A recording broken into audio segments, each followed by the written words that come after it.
Welcome back to the coverage of Artemis I launch here at the Launch Control Center at the Kennedy Space Center in Florida. I am here with Administrator Bill Nelson, who was on hand for the launch today, which had hoped to be a big moment in history for the Space Center, but instead it'll have to wait for another day. The launch attempt was scrubbed. Administrator, thank you for being here. What are your thoughts? How are you feeling after all of this anticipation and build-up, and then unfortunately couldn't go today? We don't launch until it's right. And in fact, they've got a problem with the gases going on the engine bleed on one engine. You can't go. There are certain guidelines.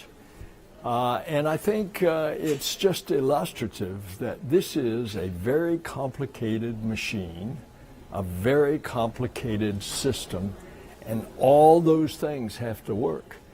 And you don't want to light the candle until it's ready to go. I have some personal experience in the crew that I participated in on the 24th flight of the space shuttle. We scrubbed 4 times on the pad. Okay. And the 5th try was a flawless mission.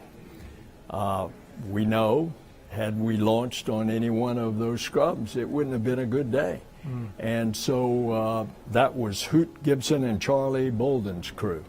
And so, this is just part of the space business. And it's part of particularly a test flight.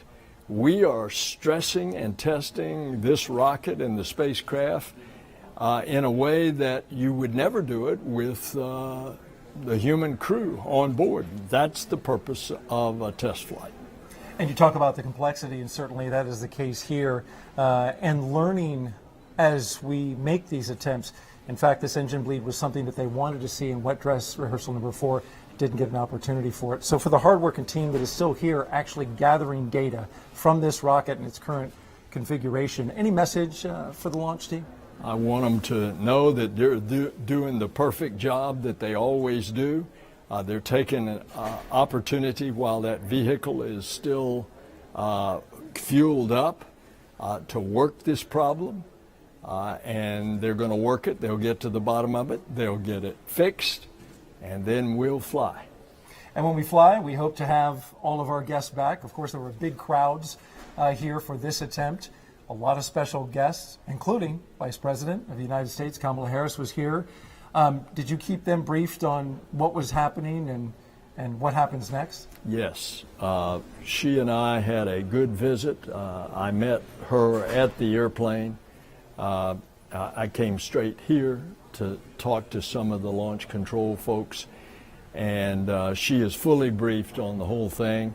She's very happy to be here.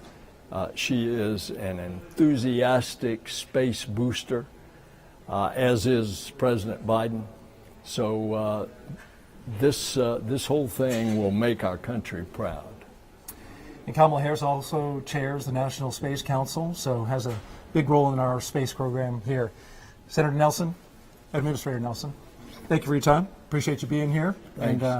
And giving our leadership here to this launch effort. And we'll have to wait for another day. The next availability is September 2nd, though we don't know at this point if the launch team is going to use that. So we'll wait for a press conference roughly 4 hours from now to find out more about it.